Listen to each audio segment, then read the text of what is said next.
Looking to catch up on the latest Star Wars books? Try listening to them on audio, featuring sound effects and music directly from the movies. Star Wars audiobooks are the definitive listening experience. From brand new audiobooks such as Galaxy's Edge, Black Spire, and Star Wars Myths and Fables, to our blockbuster movie tie-in editions, you'll have plenty to keep you entertained. Start listening wherever audiobooks are sold. This is Andy Gutierrez from StarWars.com, and you are listening to Coffee with Kenobi with Dan Z. This is the podcast you're looking for. This is James Arnold Taylor, and you're listening to Coffee with Kenobi. I have a good feeling about this. Welcome to Coffee with Kenobi show 305. I am your host, Dan Z, drinking One Nation coffee out of my, well, I wish I could say Mandalorian coffee mug. I don't have one of those yet. What I do have is, as promised, we're not going to have munchies with Mandos or meatballs with the Mandalorian. We're having Coffee with Kenobi.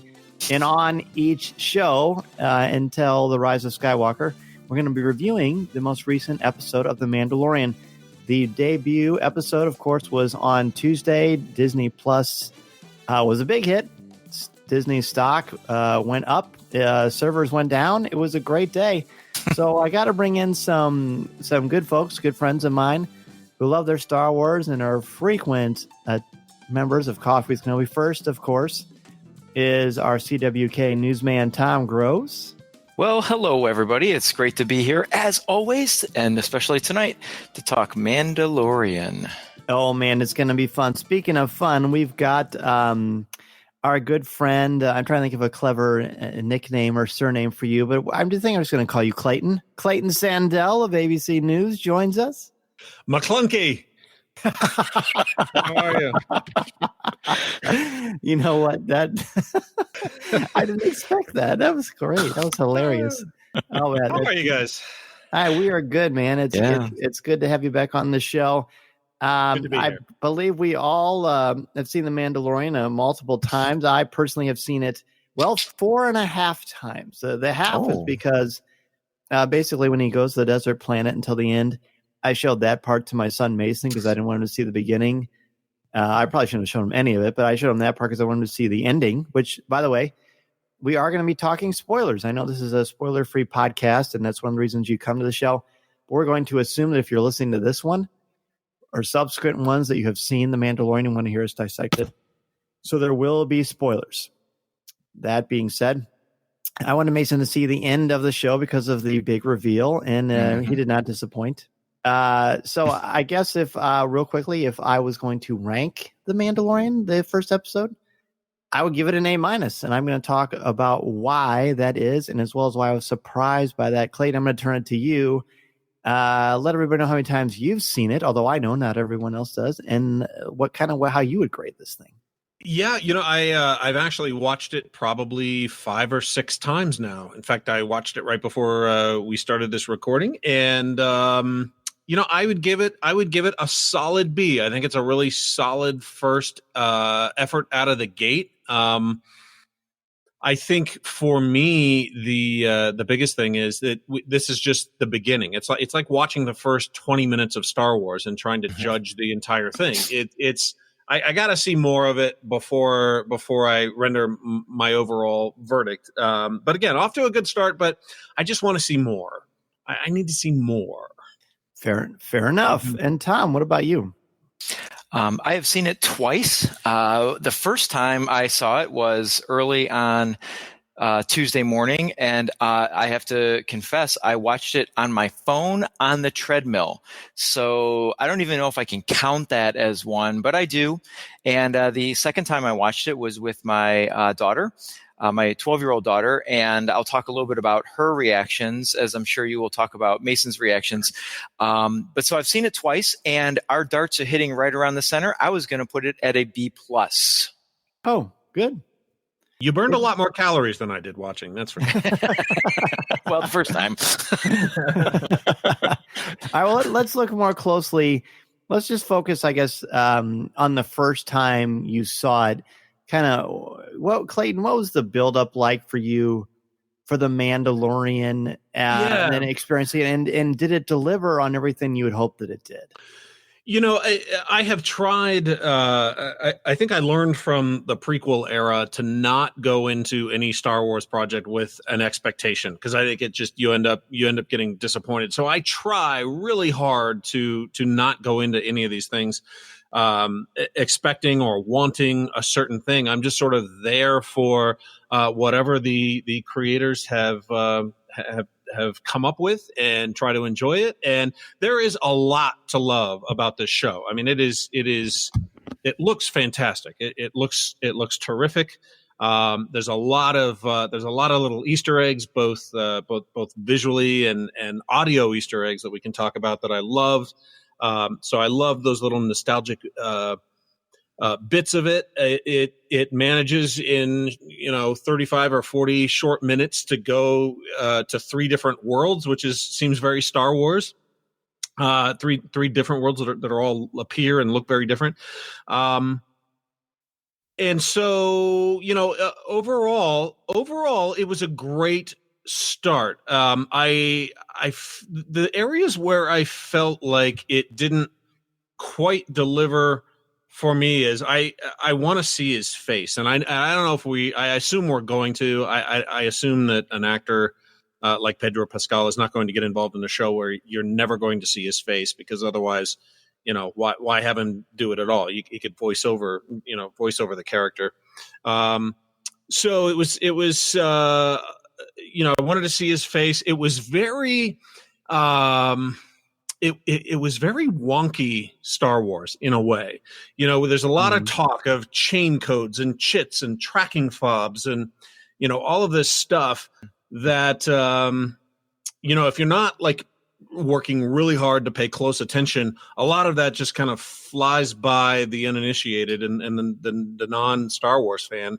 And so I'm not sure that all of that translated as well as it could have. And one thing about for going all the way back to the beginning of the episode, there is this new Star Wars intro graphic that goes by with quick flashes of red and blue, the sort of silvery, helmets of C-3PO and Vader and all these different characters.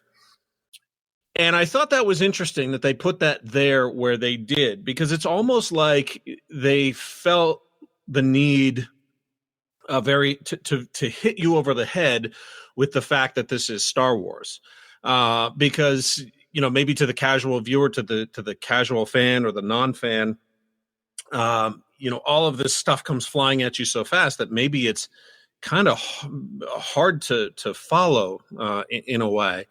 So those are sort of my general impressions of it. But again, the production design is fantastic. I love the environments, the planets, the ships. Walking through the streets. We can talk about what was barbecuing on the spit there in town. So it looked like Star Wars. And my initial feeling was that it didn't entirely feel like Star Wars, but the more I have watched it, and this happened to me with Solo as well, I kind of had the same initial reaction to Solo. I wasn't quite sure what to do with it, but the more that I've watched it, the more that it has grown on me. And so, there's a couple little just, pet peeves of mine. Like Star Wars is a space fantasy, right? I don't need to know that there are toilets in space. Right. No, I know. I totally understand that. Right. So, and I remember with the book Catalyst that came out before Rogue One, there was lots of talk in that book, and this was in a novel, and so obviously, authors have to fill a lot of pages and go into a lot of detail. But there was one particular passage in there where they're talking about how Jin's parents had to figure out how to sublet their apartment on Coruscant. And it was like, that's a very Earth thing. It's figuring out how to sublet your apartment. Toilets are a very Earth thing. That just didn't, to me, seem to fit. It takes you out of it. It erases the verisimilitude for you. Yeah. And all this talk of, evacuating and all of that stuff. It's like, okay, yeah, I get it. I just didn't feel like. That is a Horatio Sands thing, if anything. Yeah, could be. But and some plot holes and things like why in the beginning when he accidentally opens that weapons cabinet, didn't he grab a couple of weapons and go back and try and take the Mandalorian out? There were things that didn't entirely make sense to me in some of those early scenes, but overall, it grew on me. I liked it, and I can't wait to see more. Well, see, this ties in quite nicely to what we talked about on the pour over that's coming out this Sunday, and we talked about the importance of criticism and critiquing, and the more we use hyperbole, the less credible we are. I think, because you have to, if everything is great, then nothing is great, right? Sure. So you have to be a critical thinker and intellectually honest, and that's one of the reasons why I had you two on to talk about this show, because I think these are all very valid things that you notice, and I'm sure a lot of people feel the same way. But again, there was a lot to love. I love the fact that he had a carbon freeze chamber on board the ship. I love that you see them floating around just like we saw them floating on in Empire. And oddly enough, that was my least favorite thing. Really? Oh, no kidding. Not for any reason, but it's more like, I'll get to my thoughts in a minute. Tom, tell me kind of your initial thoughts. And again, and Clayton, you didn't really address this, but really quickly, how did you feel before The Mandalorian aired? Was this something you were super, super psyched about? I know Corey said he was more excited about this than The Rise of Skywalker. Yeah, absolutely. Totally excited. I got up early. I was up at, I think 5 or 6 my time, and went down, made coffee. I went down by myself to the basement, turned it on, logged into my, newly appeared Disney Plus app, and jumped right into it. So, I was absolutely excited, and I'm excited for future episodes. I absolutely am. So yeah, I'm really pumped for what they come up with next. Clayton, I love what you just said. You said you went downstairs, you made coffee, went to the basement, and turned it on like it was a TV show or something. Yeah, exactly. Right. Because it was. Yeah, go ahead. No, it was definitely, it was appointment viewing, and I'll be right there on Friday morning when the next episode comes out, and every subsequent Friday until it wraps up. I'll be right there. Which is exactly why I'm so glad they're only doing one episode a week, because if they didn't, I would be a miserable human being to my friends and family, because I would be just trying to stay up watching them all before I got online. And right. Yeah, Mr. Zare needs his sleep. So anyway, and we'd all be talking about all these episodes, out of order and en masse and all of that. So it's good that they're pacing it out. Totally agree. Because it does make it legitimate appointment viewing. So Tom, talk about your lead up to The Mandalorian, and then your overall thoughts and experiences with it. I mean, we know about the treadmill, but there's more to it. Oh yeah, absolutely. So I was not as pumped as Corey Club. Corey Club was like waving the flag of Mandalorian and loving changing his name legally. Yes. I mean, he's on board with this, and that is so cool. I love to see that. And I love to see the others online who have that same feeling. I'm not quite that far, but I wasn't skeptical by any means. I definitely had excitement for it. And so, because of my schedule, and Dan, before we went on air, we talked about what my schedule and work schedule and everything has been like this week. So I had my intent was to just hold off and not watch it until Wednesday night, when a lot of my projects at school were finishing up. But I was up at 4:45, getting ready to get on the treadmill, and I thought, I'm going to see if Disney Plus is accessible right now. And sure enough, it was. I logged in. I said, well, what am I doing? This is crazy. Why don't I just watch it while I'm walking on the treadmill? And so I turned it on. Even though at the whole time I was like, why didn't I grab headphones? Why didn't I put into why didn't I plug in the Chromecast on the TV in the basement and all that kind of stuff? But anyway, it was a little tricky to watch in that setting because of the noir style film. And so it was very, very dark on my phone in that setting. And the tones, the whispery types of conversations made it extremely difficult as well. So it was not a great feel. And the reveal at the end, I kind of had to double take and I wasn't sure what I saw there. And so it was kind of a difficult format to watch. But here was my initial reaction to it. Very much like Clayton, I loved it. I thought it was fantastic visually, even though a lot of it was difficult to see in that first round, but coming through the second time, visually pleasing. The music, phenomenal and very Star Wars different. When I think back to how I thought Solo was going to be so much Western feel, this one, it just takes it to another level of a genre that is kind of new to Star Wars in my eyes. But if I have a criticism about it, and what takes it out of the A range for me, and this is very possible to change as I continue to watch more and more episodes, because let's keep in mind, this is the first live action Star Wars TV show that's a series. And so, Clayton, you mentioned, in the 40 minutes, we went to 3 different planets. He took care of, basically two bounties. One was in progress when we joined him, and the other one is, in progress also, but he's got the asset. And so, I felt like the whole time I was watching this, and I thought maybe it'd correct itself a little bit the second time I viewed it, but I felt very rushed. Which I suppose sometimes is not too uncommon for the intro, like the story, we're learning who the characters are, but all those places I wanted him to linger a little bit longer. I wanted him to stay and have more debate and negotiation in the room with the Imperial officer and the stormtroopers and the underground crime or the bounty person.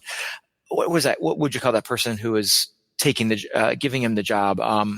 The client, I think, is what they're calling. Okay, yeah, the client, the Imperial, Werner Herzog. Yeah. Yes. So there was that. I wanted to see more negotiation there. When he went to the Mandalorian hideout or whatever it was. I wanted more from that when they created the shoulder plates. I wanted to see and hear more of that conversation. Just everywhere he went, I was kind of like, why are we leaving already? Why are we leaving already? And why don't I get to see more of his ship? I mean, we got really good tease of the carbonite, and I did like that weapons closet. And I had the same thought, Clayton, as, he just discovered the weapons closet. That's lovely.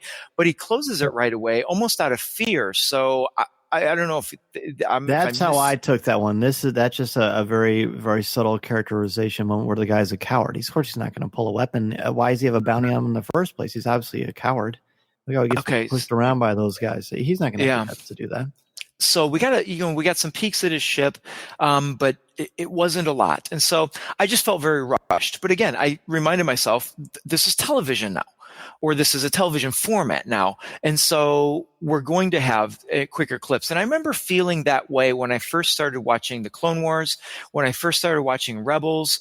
I didn't have that feel so much with Resistance for some reason, but I went back and I thought, okay, so there's a lot of space a lot of time that takes place between scenes that we don't see, that we just have to fill in ourselves. It's almost like reading a graphic novel, panel to panel to panel. We don't get the full story. We get snippets, and we piece together in our minds what happens between that. So I think over time I will get over that.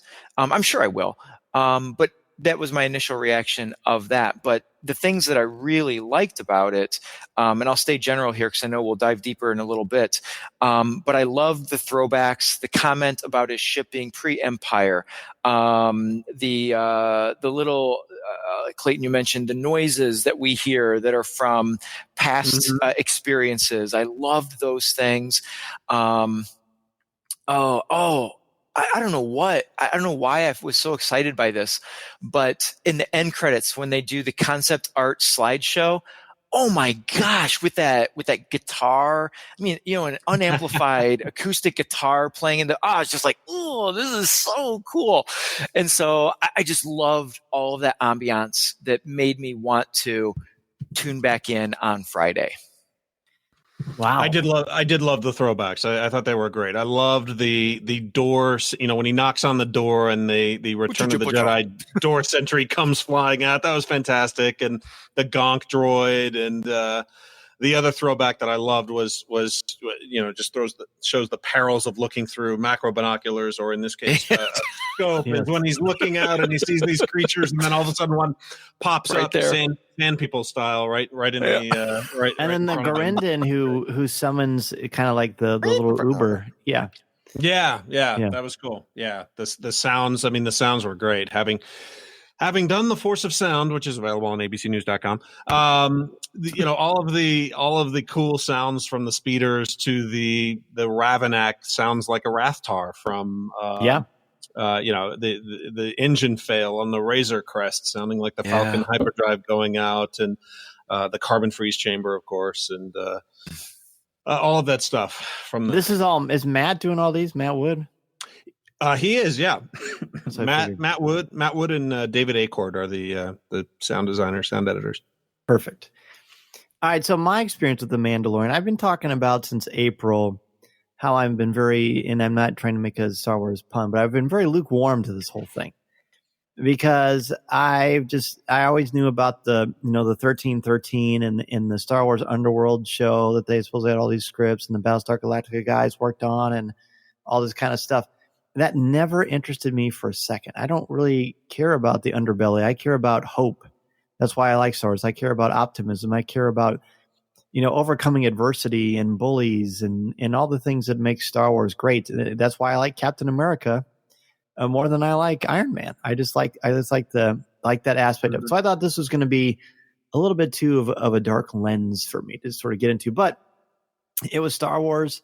I thought they did a much better job hyping this than they did with other things that have come out over the past couple of years. I appreciate the slow burn. I've been very excited about Disney Plus just because it's Disney. And I'm a huge Disney fan. And then I got invited out a couple of weeks ago to Hollywood to speak with the cast and go to the press conference, wasn't able to do it, but my brother-in-law Bill still did a masterful job. And when you hear those interviews, and that's just from a couple of shows ago, you just hear the engagement and the excitement of Filoni and Favreau and then this cast, and you just think, my gosh, these people get it. They love this. There's legitimate connectivity and brotherhood on set. So I thought that was intriguing. And then on Triple Force Friday, I found the Black Series figure of the Mandalorian, which I had no interest in getting. And then I looked at it in that box and I thought, oh, man. It's pretty sweet, right? Oh, my gosh. Yeah, it's great. So I bought it, and I got it for Corey because he wanted it, and then Tom was lucky enough to grab one for me. So I have one, and I thought, all right, this is starting to kind of turn the tables for me. So we fast forward. I'm getting excited. I'm talking about it nonstop every day at the dinner table. And then Tuesday morning, I had my alarm set pretty early, about 4:30, because I usually wake up every other day and wake up really early to exercise. But I woke up at 3:30 without the alarm, without planning to get up that early, like I was ready to play a football game. And I felt so much adrenaline, and all I could think was, oh my gosh, I've got to watch this before someone spoils it. So I don't know if that means I need therapy or what, but I was very, very fired up. So all right, I'm going to go to the gym. I'm going to go to school really early, and I'm going to watch it. And that's exactly what I did. And I just sat there, and I think I held my breath through the entire thing, and I loved it. I didn't think I would love it. I didn't know that I'd have a feeling either way, but I loved it. I loved the texture. I liked that the first half was a slow burn, and then the second half was very much not a slow burn at all, that the action sequences were spectacular. I am enraptured with Pedro Pascal and his performance, the way he carries himself. His voice, I think, is perfect for that. I've always thought Boba Fett's Kenner figure is the coolest action figure ever just because of how it looks, but I've never been a huge Boba Fett or Django guy. I mean, I appreciate them. But this episode made me suddenly think, okay, Mandalorians are awesome. I've loved Sabine, but I've never been a huge Mandalorian person. Now I am because of this show. And one of the reasons I like it so much is because he is not this silent, tough guy gunslinger without a conscience or without sort of any warmth. I think he's got a ton of warmth. I think it's on full display the last minute of the show, obviously. But his interactions with Nick Nolte's character, how do you pronounce it? Is it Kuil? It's Kuiil is how you spell it. Will? I don't know. But anyway, their interactions, even his interactions with IG-11, I thought showed a man capable of empathy, a man who has suffered loss but is not carrying himself around as a victim, and the fact that he was willing to save a young creature without even thinking about it. I thought, okay, this guy has a conscience. This guy has more to him than just being good with a blaster and his weapons. And then little insights into the Mandalorian culture and the fact that he made that. Clayton, you mentioned all these different things. IGN reached out to me and said, hey, can you write something about all the new themes that have been added to the mythology and where these things came from? Where have we seen them before? Mm-hmm. So I learned a lot really, really quickly because you have to when you write an article. And I watched it with the captions on, so I got some of the things you were talking about. Like, otherwise I would have no clue at all about what these terms were and kind of piecing them together. And I thought, wow, this is here. And it's like in the original Star Wars where they're not spoon feeding it. They're just kind of keeping it out there like it's just part of it. And we sort of have to play catch up. And real quickly, I know I'm talking a lot, but I want to say, I can't tell you how often I rolled my eyes when I heard that there's a lot of holiday special stuff. They actually made it work. They actually made it cool. And I was all in. So I'm absolutely thrilled. I mean, I can't wait till Friday to watch the second one. The only problem is that I'm afraid I'm going to wake up super early again. And I don't know if I'm going to have to go to decaf for a while or what. But yeah, I'm in. That's awesome. Well, in that short amount of time, I mean, they did have kind of a, if you think about it, kind of a traditional hero's journey in a way. I mean, he meets this elder Ugnaught who sort of is his guide and trains him and sort of helps him along and kind of realize and embrace his past. He's got this talisman, which is this pauldron of this Beskar, metal that's melted down that he takes with him and ends up, I believe, deflecting the shot that is fired by IG-11. I'd have to double check that. Yeah, I can confirm. Yeah. So, so he is on this kind of cool hero's journey. And you do see the humor too, the humor and the humanity. I think Pedro conveys very well. Totally agree. Tell you what, I really naively thought we could talk about this whole episode in 45 minutes, and we're over halfway through the show. We haven't even really talked about specific plot things. So let's take a quick break, and when we come back, we will do just that. This is Coffee with Kenobi. This is Vanessa Marshall, and you're listening to Coffee with Kenobi.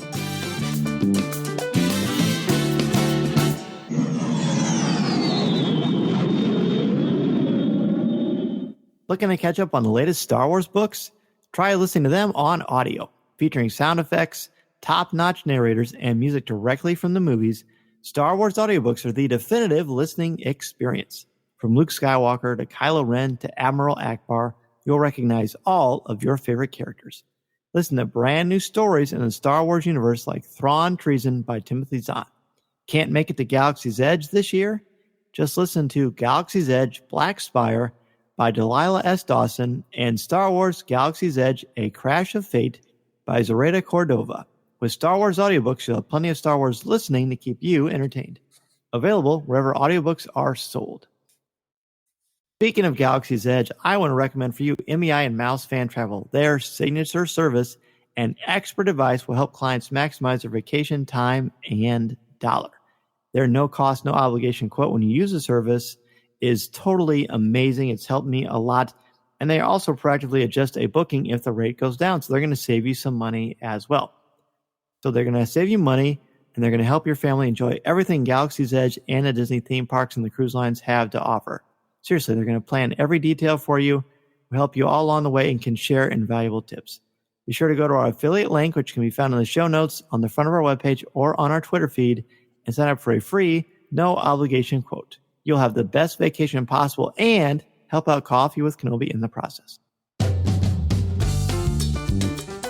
We are back, and Clayton was just mentioning some more elements that we're enjoying about this, kind of the way they've constructed this thing.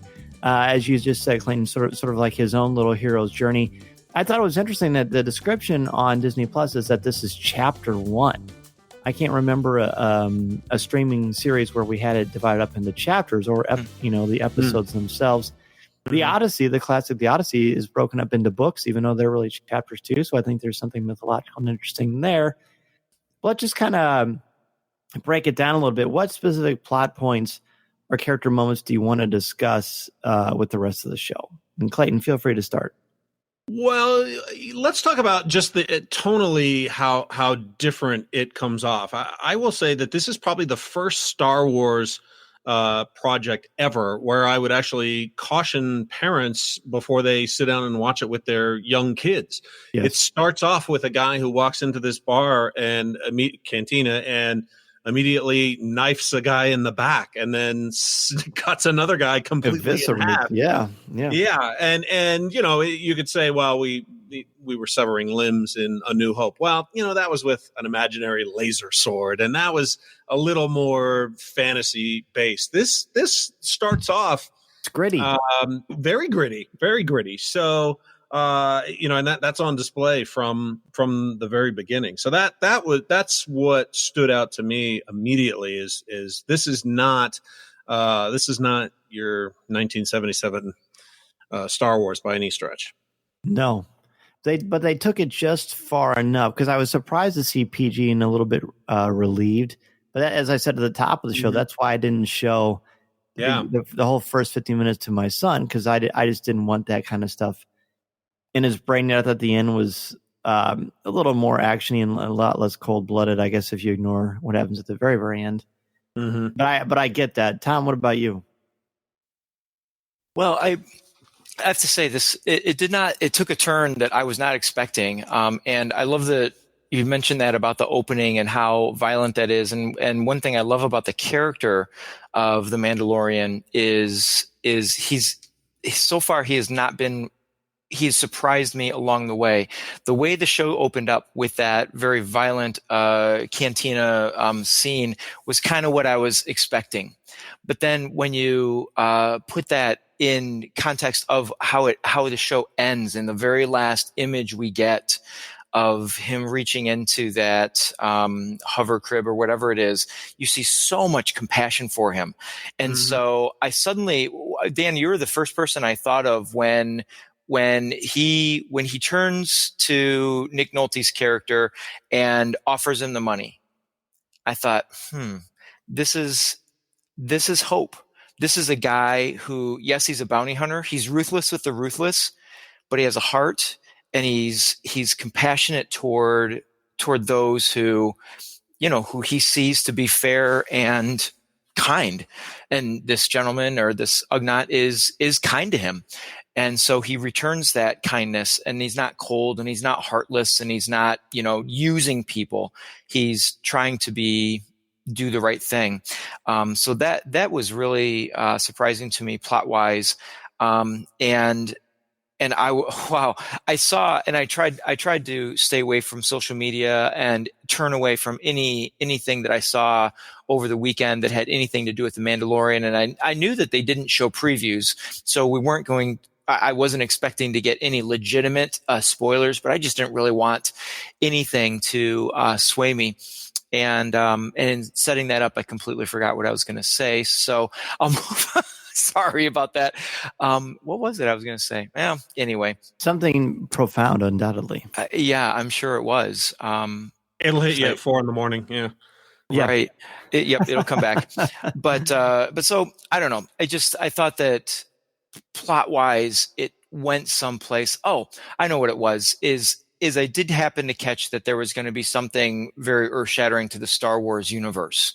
And I thought, what could possibly be earth-shattering in a story about the Mandalorian taking place 5 years after Return of the Jedi that would be earth-shattering to the Star Wars universe? And quite frankly, I was quite surprised and shocked at the ramifications that this could potentially have, and that it's now in the hands of this brand new character that we know very little about, but I feel like I'm really starting to get a good feel for who he is. Yeah, the opening, the entire first 10 minutes or so, because there's very three layers to this thing. At first, I thought, well, this is very gritty underbelly stuff. There's not a lot of compassion. There's not a lot of decency. And then you've got this incredible effect of this creature, floating, not floating, but going underneath the ice, this Ravenek. This is the first time we've seen a Ravenek in Star Wars. And I thought, okay, we're going to see some new stuff, but it feels like a new blend, a new twist on Star Wars. And it's very, very welcome. It's very, very interesting. It's interesting when he goes to collect or to find out about what his new bounty is, the character portrayed by Carl Weathers. His name is, what is it? I got it right here. Grief Karga? Yes, Grief Karga. He clearly seems to be running the Bounty Hunters Guild. At least that's the impression that I'm getting.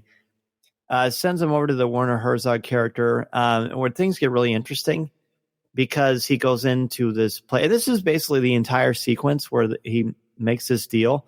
They showed this at Celebration. This is exactly the sequence they showed at Celebration. But now it has a little more context to it.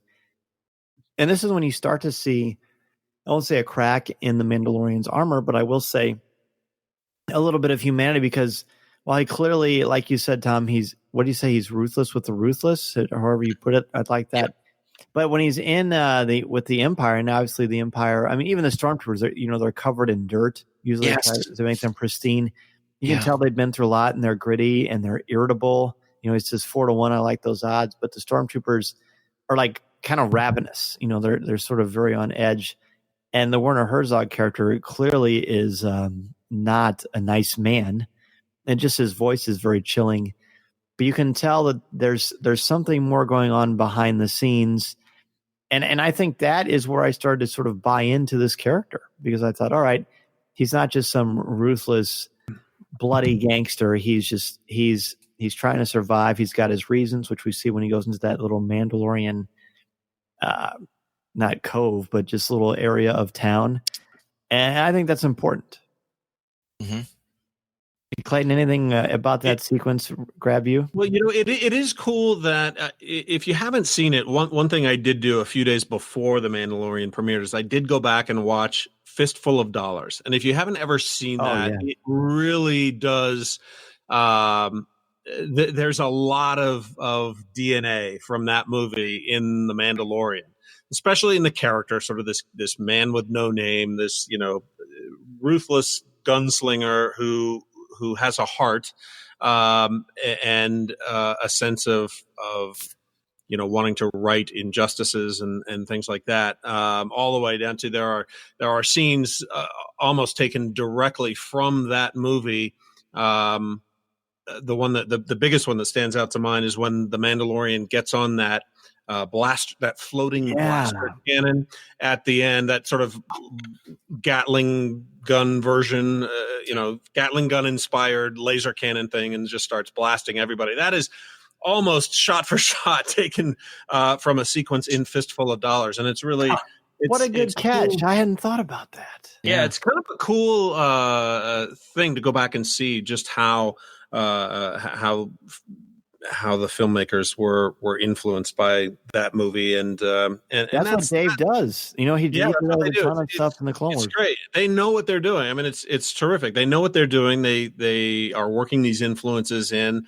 The other thing we haven't talked about, which I thought was great, is the fact that they got Greg Fraser, who was the cinematographer on Rogue One, to do at least this first episode. I don't know if he's doing all of them, but it definitely had that. Cinematic, that fantastic cinematic look that Rogue One had, which out of I think all of them, all of the new films, Rogue One is definitely my favorite in terms of the look of it, and that carries over to this too, which I thought was fantastic. I think the show just looks terrific.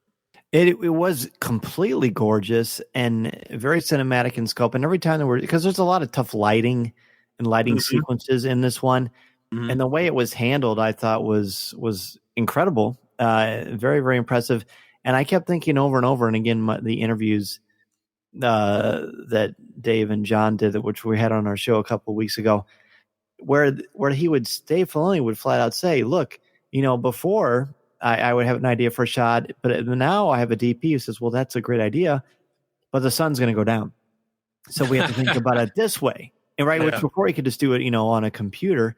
And so that made him sort of recontextualize staging certain sequences and how that changes certain things. And I kept thinking, Dave Filoni is not coming across as a first-time live-action director. He is coming across as a cinematic pro. And I think the cinematic language of this, and I'm certainly not as adept to speak on it as others, I thought that was very much on full display. And just as an aside, I don't know if you saw the behind the scenes footage that they released with George Lucas walking around the set. Just looked like a proud papa walking around and sitting with Dave on the set, looking at the script, and Kathy Kennedy's there too. But it was just it felt it just looked like a very nice moment, Master and Padawan there on the same set. Totally agreed, Tom. I'm gonna switch gears a little bit because I know there's only a certain amount of time left. I want to hear what you thought about when the Mandalorian goes into sort of the Mandalorian hub and he gets his pauldron, which, by the way, I know what a pauldron is because of Dungeons and Dragons. Thank you very much. But tell me about that, what you learned about Mandalorian culture and this character through that sequence. Well, I've always enjoyed the Mandalorians especially from the Clone Wars. I love the politics of the planet, the connections that Obi-Wan made to the Mandalorians, and all that. And so I've always been interested in the Mandalorians from that point of view. And then of course in Rebels, their story comes back again. So found out that the Mandalorian, and sometimes because of Boba Fett, I feel like sometimes Mandalorians aren't really Mandalorians, and that's always disappointing to me.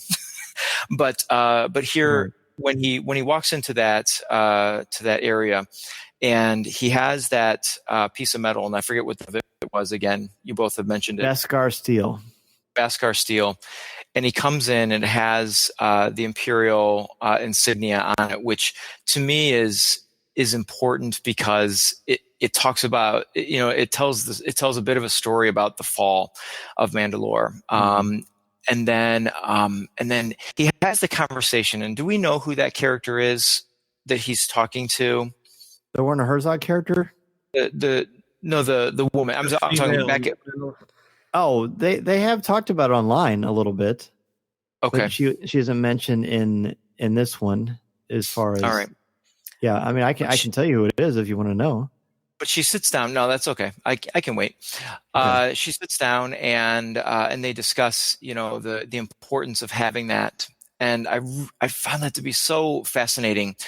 And we get a little background of the Mandalore as a foundling, and you get those quick flashbacks to his past and the violent past and being lost.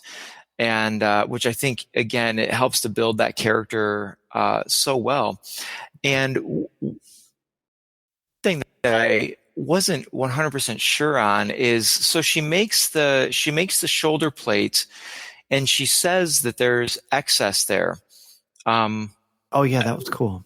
Which I thought was neat, because she said that, this will sponsor many foundlings. And then that's when we come up and we find that that's what he is. And then she creates that and places it on his shoulder. So what I'm wondering from the two of you who've watched it several more times than I have is she asks if he has revealed given his up signet. Yes. And he says, not yet. Is there more to that I've missed and only seeing it twice, or is that the whole conversation? I got plenty to say, but Clayton, go ahead. That is the only time it's brought up, and they don't explain it. And one of the things that I think is cool about the show and the way it works is, you talked about all this stuff, the politics and knowing Mandalore. Like, I'm not as well versed in any of that stuff, so a lot of what they were talking about, it was cool because for me, they were giving just enough to plant little, mysterious, questions that hopefully will be answered later. Clearly they feel like they were wronged when this Beskar steel was taken and then comes back, very similar to the way like the Nazis used to take gold bars and stamp their, swastikas and logos into it. It had the Imperial logo stamped into it. So so I don't know what a signet is. I don't know what a foundling is, and that's cool. I'm hoping that they will address that stuff. I think I know as we go on, but it was fun for me not knowing all that other stuff to kind of have these mysteries that hopefully will be addressed. So the only reason I think I have a sense of this is because, like I said, I had to write something for it pretty quick. And as you both know, when you write something, you learn it in different ways. You learn about it in more distinct ways because you have to explain it in words on paper or on a screen. But a signet is basically just a small seal, as we know, especially one set in a ring. So when I heard that, I thought, well, he hasn't revealed his symbol, and maybe more importantly, he hasn't revealed his identity. I mean, he's still known as the Mandalorian. Or does he have to earn it? Like, I wasn't sure. Yeah. Right, which is an excellent point as well. So this woman that we saw, her name, the only thing we know about her, she's known as the Armorer, and Emily Swallow is the actress who plays her. And this is all she says on Instagram. It doesn't spoil anything. It kind of helps flesh it out for us. But it says, the covert leader of a Mandalorian clan in hiding. She's held in the highest esteem and is regarded as the keeper of the old traditions of Mandalore. She's an expert in Beskar foundry work and will help the Mandalorian repair and improve his armor, and she knows more than she lets on. So that's very interesting to me. A foundling, and just based on his flashbacks, is maybe it's Mandalorian people who were found when they lost their families, orphans during the Imperial Purge. Or not the Order 6. When you see here the Purge in Star Wars, you think of Order 66. Yeah. But there are others that experience loss as well, but they may very well go hand in hand with one another. For all we know, that's when the Emperor made his big move on a lot of different things.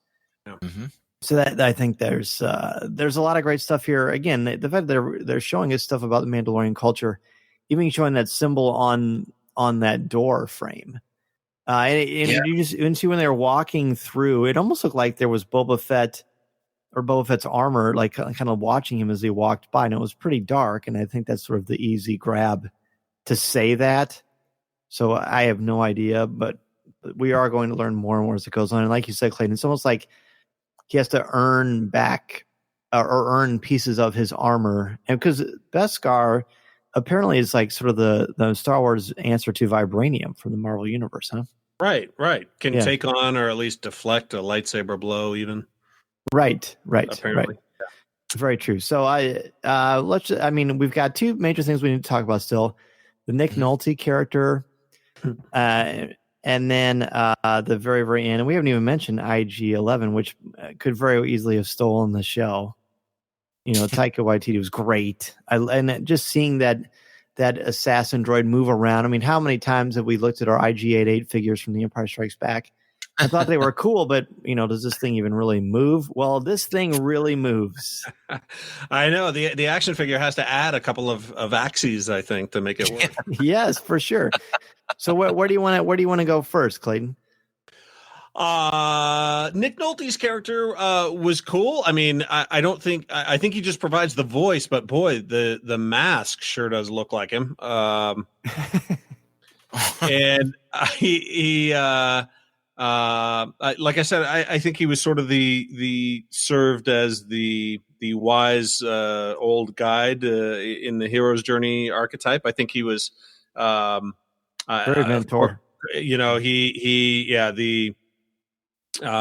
Any Star Wars character that launches a catchphrase is one you gotta love, right? I mean, and we've managed to avoid that the whole show. Yeah, well, Dan, we're going to allow you to say it at the end one time. That's fine. It's very kind. I did in my IGN article with those three words. I will. Oh, did you really? Oh, yes. Very good, very good. But I thought it was cool. I had a little bit of a problem with the mask itself. It seemed not quite as articulated as it could have been, and seemed out of sync at times. A little clunky. I thought they could have done better, but. As a character, obviously he'll be back, which is great. We've already seen scenes with him in other settings and places, so that's cool. It'll be fun to get to know him a little bit more. But no, he was fun. I liked him. I have to say, when that scene, about halfway through the scene, or I think it was when he was training to ride those creatures, blorps, or what were they? Blurgs. Yeah, blurgs. Yep. all I could think of was I just flashed back to that Rebels episode with Quarry, and how Hera had to overcome. Was it Hera had to overcome some fears and test the B1, and so that I saw the same type of mentorship between those two characters. But I thought it was very fitting, and again, I thought it showed. It was really the first experience of the Mandalorian showing appreciation and being challenged. You know, when the character says, "You're a Mandalorian, and you used to ride these creatures, and that was your heritage." And so I thought, okay, this is really cool. And so I appreciated that whole scene. In fact, if there was a scene that I did not feel rushed through, it was all of that. And you make a good point. I mean, that scene was really unique in the sense that this is somebody who sort of for the first time speaks truth to the Mandalorian, you know, like speaks truth to power. It's like, your people did this. You could do this. You know, you can't fail at this. It was almost a Yoda Luke kind of moment. It's you're going to raise the X-Wing out of the water. You're going to tame this blurg. And that I noticed in rewatching it about the third time that's when I really missed seeing Pedro Pascal's face as he is, you know, inching up to this blurg with his hand out, kind of tentative, scared. That's when I really missed seeing the look on his face. Interesting. See, to me, I thought he really put his acting chops on full regalia here, because I feel like his body language and his posture evoked doubt. It would evoke confidence. It would evoke the no nonsense, and his interactions with I guess his name is Kuiil, Kuiil. His interactions with him. This is where we hear the most inflection. It really isn't until he meets this character that he has a range and nuance to his voice, and his vocal delivery and performance. And I thought, okay, this guy is humanizing him. And he's not, and it's an interesting dynamic, because they're usually with the mentor is clearly above the person in social stature and grace, but they felt like equals in many different ways. And I thought that was kind of a cool choice. You mentioned it, like how the vocal performance and how it would sync up with the dubbing. I noticed that was off as well, but to me that sort of added to his sort of otherworldliness. Sure. Which I thought was kind of a cool choice. But no, I totally get what you're saying there. And you can't help but wonder if this character is going to show up again. I certainly hope so, because they have a lot to learn from each other. I thought it was fascinating and very metaphorical that the Mandalorian isn't able to tame this blurg, these beasts that we first met in the Clone Wars, from Ryloth, you know, Cham Syndulla rides these things. This was a great metaphor for, hey, aggression's not the way here. If I'm going to fight this, I got to calm myself down. I got to make peace with this thing. Kind of like Ezra. Of course, Ezra has the Force, whereas the Mandalorian does not. So I thought that was a wonderful little metaphor that we see sort of extended throughout. Let's move on to IG-11 and this epic battle sequence at the end. Tom, kind of talk about that for us. Yeah, I thought this was pretty fantastic. And I feel like, again, it was another opportunity for us to see a different side of the Mandalorian. Up to this point, all battles that he are completely ruthless. And he's a solo act. And so here we get his, the whole scene starts with his disdain. You know, he sees the droid bounty hunter, and he goes, "Oh, droids," and so we get that. And there's going to be a story there, right? About his interaction with droids.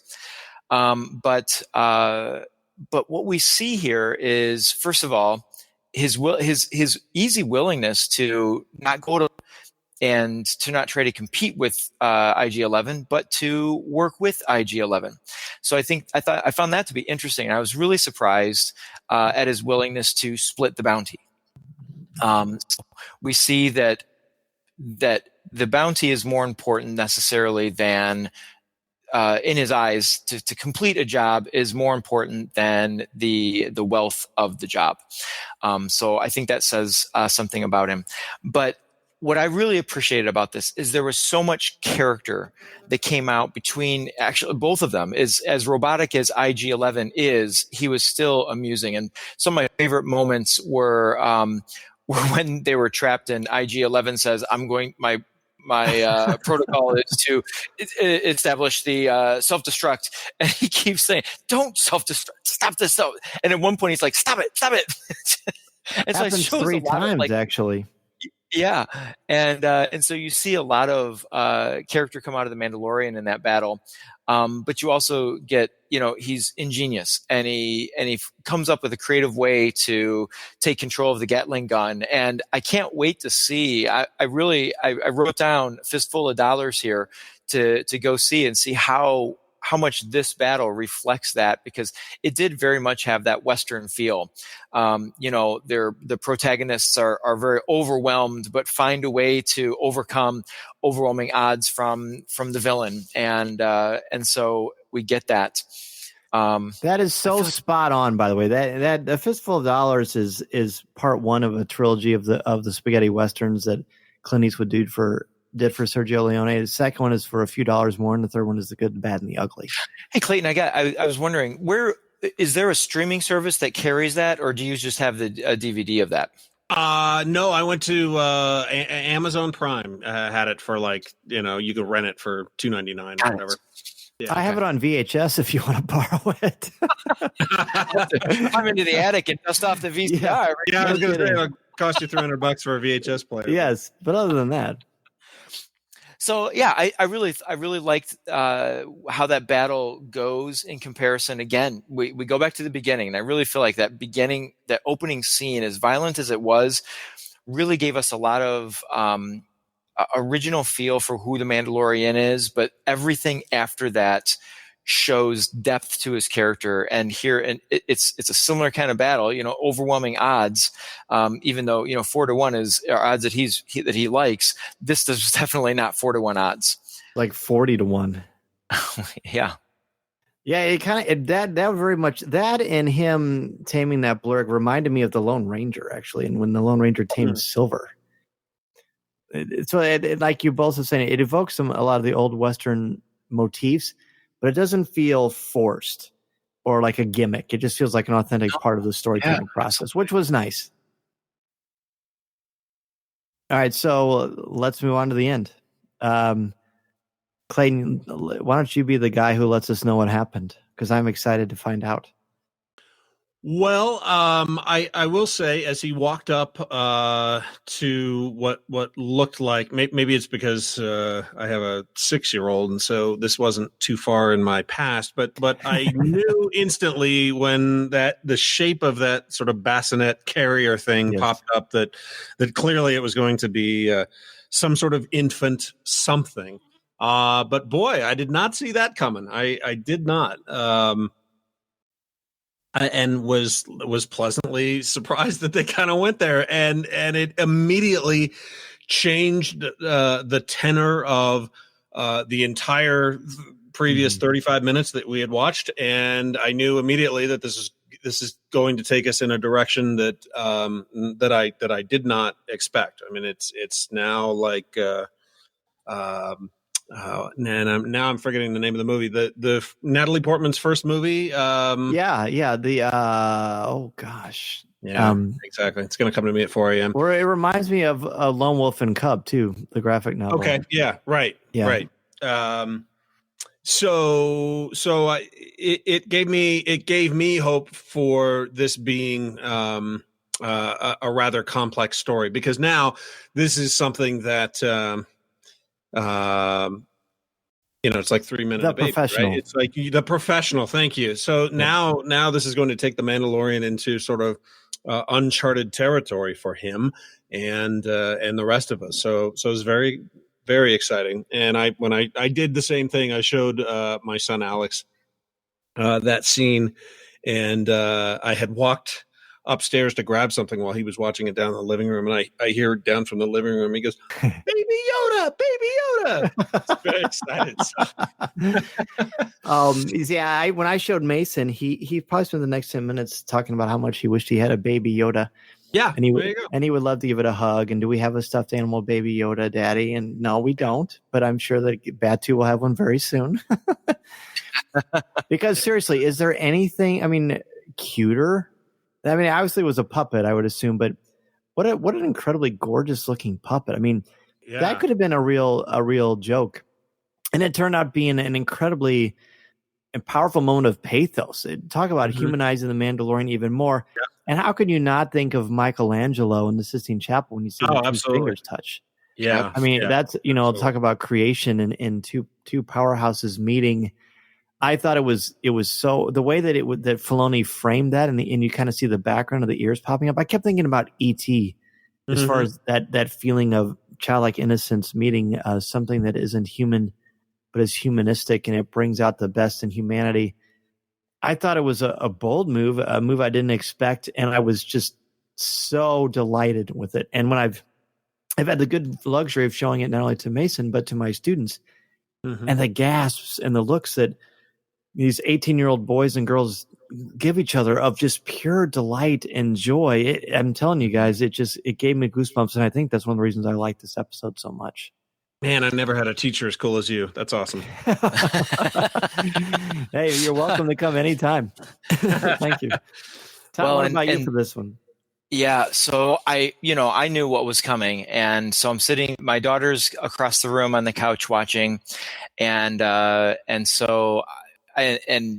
she was knitting she's an avid knitter. And so I said, you need to put down your knitting needles and just watch from here on out. When the door drops to the ground and IG-11 and the Mandalorian walk in, I said, you need to just pay 100% attention here.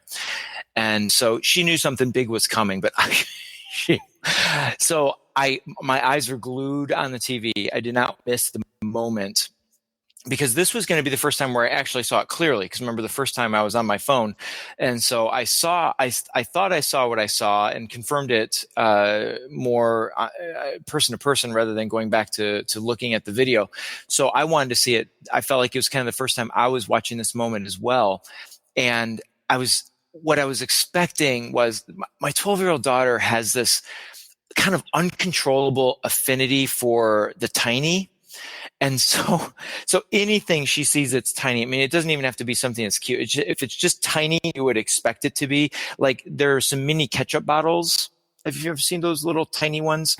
I mean, my daughter sees a tiny ketchup bottle and she's like, ooh, and just goes crazy. And so I was just waiting for that. And Yoda's face, or Yoda, okay, because we don't have anything else to call him but Baby Yoda. Right. No. I mean, we have no name for this species. And so he's just, so when we see the face, I didn't hear anything. And I was kind of holding my breath because I knew this was going to be a great moment. And so I peeled my eyes away from the TV to look at my daughter. And I kid you not, she was in a silent scream. Her mouth was agape. Air was coming out, but no sound. She could not. She was absolutely positively floored. And she goes, "That is so much cuter than a porg." And I mean, just it's completely lost it. And it was such a great moment because not just that with my daughter, but that moment on screen was so phenomenal because as you both mentioned, 100% unexpected. It is not even in the realm of where my brain was going as to this, the imperial, why the empire, a fading away empire would be so interested in a bounty.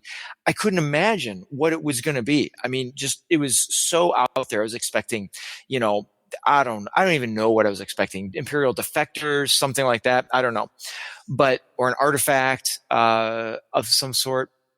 But Ark of the Covenant. I mean, who knows?